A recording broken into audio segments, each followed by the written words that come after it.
अस्सलामुअलैकुम, क्या हाल है आप सबके। और मेरी तबीयत जैसी है वो आप लोगों को वॉइस ओवर से जो है अंदाज़ा हो रहा होगा कि मेरी तबीयत कैसी है। तो खैर अभी जो मैंने ब्लॉग स्टार्ट लिया ये चांद रात की जो है रात से स्टार्ट लिया था और थोड़ा सा ही व्लॉग है चांद रात का, बाकी उसके बाद फिर ईद की सुबह का ही व्लॉग होगा। तो सबसे पहले जो है ना चांद रात पे मैं बेडशीट्स वगैरह ही चेंज करती हूँ और ये वही बेडशीट है जो कि मुझे अम्मी ने ईद पे दी थी और बहुत प्यारी लग रही थी। बिछने के बाद काफ़ी ज़्यादा अच्छा कलर लग रहा था और पूरी पे जो है ना इस पर कढ़ाई हुई हुई है जो कि बहुत ज़्यादा खूबसूरत लग तो रही देखो थी। तुम क्या खराब है तुम्हारा बकरा। तुम खुद बकरे लग रहे हो मुझे भी। तुम नीचे के बकरे के साथ ही सोने जा रहे हो क्या? हाँ, नीचे पलंग लगा लिया है।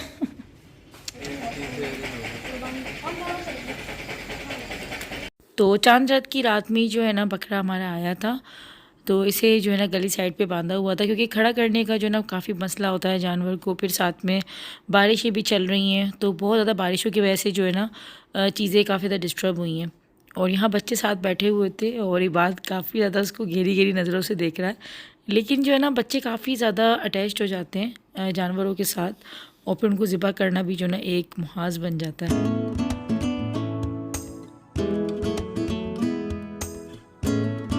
वो सबसे पहले तैयारी मैं कर लेती हूँ मीठा बनाने की और मीठे में मैं आज बहुत ही कोई ज़बरदस्त सी रेसिपी बनाऊँगी और आप लोगों को भी साथ में दूँगी। तो यहाँ पे देखिए मेरी रिंग लाइट जो है ना वो चिमनी से निकल के गिर गई थी। तो ऐसा जो है ना चलता रहता है वीडियो के दौरान। तो अभी जो है ना भाई बस सुबह होने वाली है, फजर का टाइम जो है ना होने वाला है। उसके बाद सब जाएंगे नमाज अदा करने के लिए। तो जानवर आता है जिस रात, तो उस रात बच्चे सोते ही नहीं है और हमारा वैसे भी बहुत कम टाइम के लिए आता है क्योंकि बारिशों का सीजन चल रहा है। तो बिल्कुल हमने एंड टाइम पे मंगवाया। अब देखते हैं कल सुबह आज यानी कि आज सुबह या तो फिर कल बस ज़िबा हो जाएगा। ये तो बच्चे भी नीचे गए हुए हैं, पलंग वलंग लगाया हुआ है, वहाँ बैठे हुए हैं। और आज क्योंकि ईद है तो बना रही थी मैं मीठा, और मीठे में बना रही थी मैं नवाबी सेवइयाँ जो कि बड़ी ज़बरदस्त बनती हैं, बहुत अच्छे तरीके से बनती है और काफ़ी डिफरेंट तरीके से बनती है, लेकिन होती खाने में काफ़ी अच्छी हैं और काफ़ी आसान तरीके से बनाऊंगी। रेसिपी भी आप लोगों को साथ साथ देती रहूँगी। तो स्टार्ट करते हैं। यहाँ पे देखिए सेवइयाँ जो होती हैं हमारी जो ट्रेडिशनल तरीके की जो होती हैं, आप चाहें तो खुली भी इस्तेमाल कर सकते हैं। मेरे पास ये पैकेट है तो मैं ये इस्तेमाल कर रही हूँ। और इनको जो है क्योंकि ये काफ़ी लंबी लंबी सी बड़ी बड़ी सी होती है ना, तो इनको तोड़ देना है। थोड़ा सा हम तोड़ कर इनकी छोटा छोटा कर लेंगे हम इसे और एक बाउल के अंदर जो है हम निकाल देंगे। तो यहाँ पे देखिए सेवइयों को मैंने हाथों की मदद से अच्छी तरीके से तोड़ लिया था और ये बहुत छोटी छोटी सी हो गई थी। उसके बाद शामिल कर दूँगी मैं इसमें पिसी हुई चीनी। चीनी को जो है ना मैंने एक बार मिक्सी जार के अंदर डाल के ग्राइंड कर लिया था, तो देखिए यहाँ पे अच्छा सा पाउडर बन गया था। उसके बाद शामिल कर देंगे हम सूखा दूध। एक साशे काफ़ी है, एक साशे आप कोई भी कंपनी का ले सकते हैं। साथ में ही देसी घी हम इस्तेमाल करेंगे या तो मक्खन। देसी घी जो है मैं चिल्तन प्योर का इस्तेमाल कर रही हूँ, बहुत ही ज़बरदस्त क्वालिटी में। अगर आप लोग इसको बाय करना चाहते हैं घर बैठे तो डिस्क्रिप्शन में लिंक दे दूँगी, 10 गुड़िया कोड के साथ आपको डिस्काउंट मिल जाएगा। तो मीठा जब भी बनाए ना तो उसमें या तो देसी घी इस्तेमाल करें या तो फिर मक्खन का इस्तेमाल करें, लेकिन तेल का यानी कि ऑयल का इस्तेमाल बिल्कुल भी नहीं करें क्योंकि उसकी जो एक अलग सी स्मेल होती है ना वो बहुत ही बुरी लगती है। और चीनी, घी और ड्राई मिल्क को जो ना मैंने अच्छी तरीके से मिक्स कर लिया था कि सेवइयों के अंदर जो ना अच्छी तरीके से वो जज्ब हो गया था। उसके बाद एक बर्तन के अंदर इसको डालना है। कोशिश करें कि नॉन स्टिक हो तो ज़्यादा बेहतर है ताकि सेवइयाँ जो ना हमारी लगे ना। सेवइयाँ भूनने का जो होता है ना कि भाई बहुत से लोग इसमें कंफ्यूज जाते हैं कि सेवइयाँ भूनेंगे तो पता क्या चलेगा।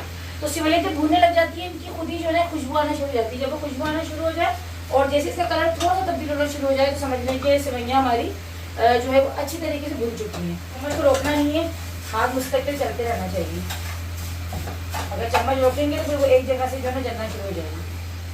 उसको अच्छी तरीके से हमें भून लेना है और ये काफ़ी क्रंची सी हो गई है। ठीक है, अब इसको हम एक साइड कर देते हैं और यहाँ पे अब तैयारी आ जाती है इसके। दूध हम एक तैयार करते हैं, मिक्सचर हमें तैयार करना है जिसमें हमने ठंडा दूध लिया है एक बाउल में और इसमें हमें कस्टर्ड पाउडर डालना है। ये वनीला कस्टर्ड इस्तेमाल कर रही हूँ मैं, ये ऐड करना है हमें। और यहाँ पे कॉर्नफ्लोर है, लेकिन दूध ठंडा है, गर्म दूध नहीं है। कॉर्नफ्लोर भी डाल दिया हमने इसके अंदर। और ये मिल्क पाउडर है, एक साशे हमने उसका डाल दिया। एक साशे हमने सेवइयों में डाला था भूनने से पहले और एक साशे हमने इसके मिक्सचर में डाल दिया। तो हमें मिक्सचर से तैयार कर देना है और उसके बाद जो है फिर आगे का मैं बताती हूँ कि क्या करना है।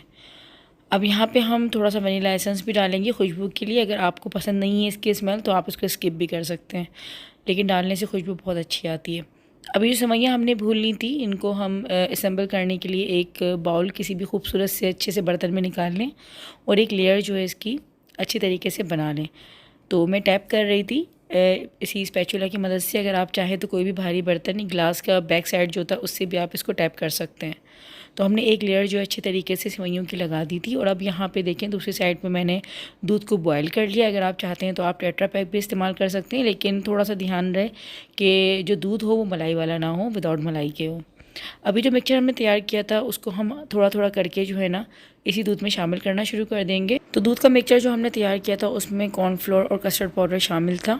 तो जैसे ही इसको हम दूध में शामिल करेंगे तो दूध एकदम से गाढ़ा होना शुरू हो जाएगा। तो साथ ही हम चीनी भी ऐड कर देंगे। और चीनी क्योंकि सेवइयों में भी शामिल है तो चीनी जो है ना थोड़ी सी कम ही इसके अंदर डालिएगा। चीनी जो है वो अपने हिसाब से आप कम ज़्यादा कर सकते हैं। मैंने जो पिसी हुई चीनी थी ना थोड़ी सी बची थी तो मैंने वो भी शामिल कर दी थी। अभी मिक्सचर हमारा गरम गरम है और इस दूध को जो है यानी कि ये कस्टर्ड नुमा बन गया है। तो हमें इस कस्टर्ड को जो है इन सेवइयों के ऊपर एक लेयर जो है ना इसकी इस तरीके से बिछा देनी है। तो नीचे सबसे पहले हमने जो है सेवइयों की लेयर लगाई थी, उसके बाद हमने इस कस्टर्ड की लेयर लगा दी। उसके बाद अगेन जो है ना हमें इन सेवइयों की जो है लेयर लगानी है। और अब अगेन दोबारा से हमें जो हमने कस्टर्ड तैयार किया है उसकी हम इस तरीके से लेयर लगा देंगे। बहुत ही खूबसूरत जो है ना ये एक लेयर्स के अंदर तैयार होता है मीठा।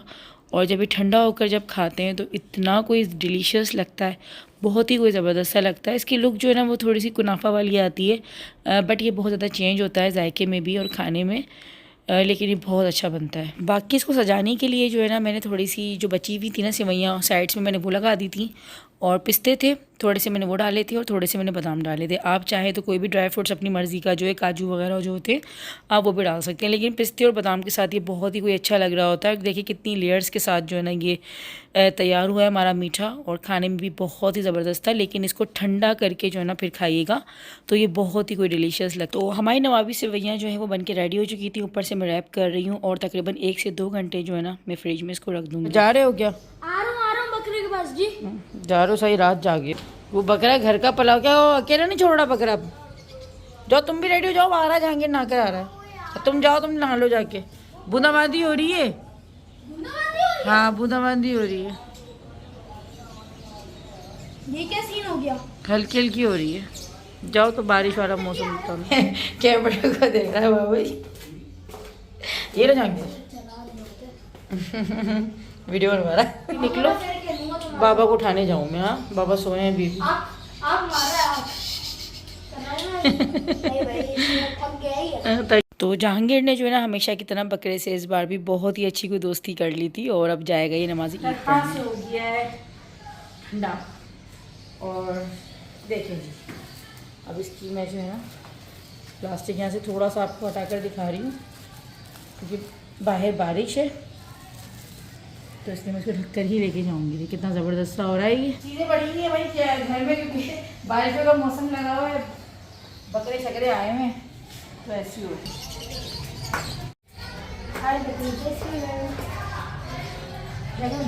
आप जाएंगे तो सबसे पहले तो मीठा बना के मैं हमेशा की तरह नीचे लेके जाती हूँ अपने ससुराल। और अभी मैंने सूट जो था ना अपना ईद का जो एक्चुअल सूट था वो नहीं पहना था, मैंने अभी दूसरा सूट पहना था। शाम में इंशाल्लाह ताला चेंज करके फिर आप लोगों को दिखाऊंगी। और यहाँ पे मैं अपनी सास से गले मिल रही थी। तो मेरी सास जो है ना वो कैमरे के आगे नहीं आती, यानी कि फ़ेस नहीं दिखाती है अपना, इसलिए मैं ज़्यादा ज़बरदस्ती भी नहीं करती। और जब वो कंफर्टेबल होंगी तो आ जाएंगी, और इंशाल्लाह ताला जब आएंगी सामने तो फिर मैं आप लोगों से उनको मिलवाऊंगी। क्योंकि काफ़ी ज़्यादा मुझे कमेंट्स आती हैं कि आप अपनी सास को दिखाएं वो कैसी हैं। तो इंशाल्लाह ताला जब वो कंफर्टेबल होंगी तो बस मैं जब भी दिखाऊंगी। और बकरीद जो होती है ना वो ईद उल फितर से काफ़ी ज़्यादा मुख्तलिफ होती है। जबकि हम ईद उल फितर पे जो है ना रोज़े रख के फिर उसके बाद हम ईद को मनाते हैं, लेकिन चेहरों पे जो है एक फ्रेशनेस ज़्यादा होती है। और फिर मेहंदियाँ भी लगी होती है। अच्छा मेहंदी जो है ना मैंने इस साल नहीं लगवाई क्योंकि काम इतना ज़्यादा होगा। मुझे पता है कि किचन में इतने ज़्यादा आपको काम करना है, गोश्त वगैरह कुर्बानी जब होती है घर में, तो मैंने कहा फ़िजूल है फिर जो है ना कि मेहंदी लगवाएं। तो इसलिए मैंने मेहंदी लगवाना ज़्यादा ज़रूरी नहीं समझा, ईद उल फितर पे तक लगवाई थी। तो अभी बस यहाँ पे यही हो रहा था कि तबीयत जो है ना मेरी काफ़ी ज़्यादा अंदर ही अंदर गिर रही थी, टेम्परेचर मुझे चढ़ना शुरू हो गया था, लेकिन मैंने किसी को बताया नहीं था क्योंकि मैंने कहा अच्छा नहीं लगता, ईद का दिन है, सब खुश हैं, सब बैठ के बातें कर रहे हैं। लेकिन उसके बाद फिर काफ़ी ज़्यादा हालत ख़राब जब हुई तो सबको ही फिर पता चला। तो यहाँ पर खैर बैठ के काफ़ी गपशप लग रही थी, अच्छा लग रहा था, चाय वाय चल रही थी, साथ में मीठा जो बना के ले गई थी वो सब ने खाया और सबको बहुत पसंद आया। तो बस ये ईद त्यौहार होते हैं, कोशिश यही करें कि अपनों के साथ गुजारें, चाहे थोड़ा वक्त गुजारें लेकिन गुजारें ज़रूर। एक दस्तरखान पे बैठ के जो है ना एक साथ खाएं ज़रूर। रात की कंटिन्यू जा रहे हैं, पूरी रात इतना हिला लिया है, जहांगीर वगैरह सो गया, अब चीख रहा है वो आपके। जहांगीर वगैरह सब सो गए, नहीं बहुत ज़्यादा हिला सो दिया गए जहांगीर वगैरह। इस वक्त तो चले जाते हैं। अच्छा गंद कर रहा है ना, तो गंद में नहीं बैठ रहा।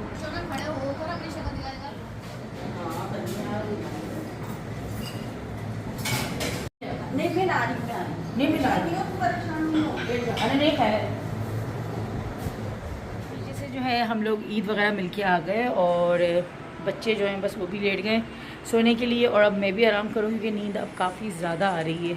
अब कहते हैं ना कि वो बिल्कुल आखिरी जो एंड हो जाता है, बस अब वो एंड हो रहा है क्योंकि हम लोग सारी रात के जागे हुए हैं। हर साल यही होता है कि हम लोग सारी रात जाग कर नमाज़ वगैरह अदा करके पहले ईद वगैरह मिल लेते हैं, वरना ये होता है कि अगर सो जाए ना तो फिर उठने की हिम्मत नहीं होती, फिर ये होता है कि भाई लंबी तान के बस अब सोनी है।